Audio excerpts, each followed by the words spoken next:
Mummy నాకు ఒక doubt. ఏంటి కన్నయ్య అడుగు. మీ పూర్వీకులు ఊర్లలోనే ఉంటారా, అడవిల్లో కూడా ఉంటారా? మా పూర్వీకులు అడవిలో ఉండటం ఏంట్రా వేప్రాసేదవా, ఏం మాట్లాడుతాను?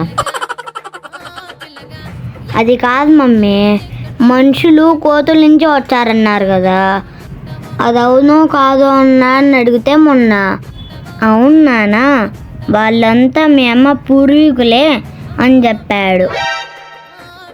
కోతులు మీ పూర్వీకులు కదా, అందుకని కోతులు నిన్న మన ఇంటి దగ్గరికి వస్తే అరటిపళ్ళు పెట్టాను వాటికి.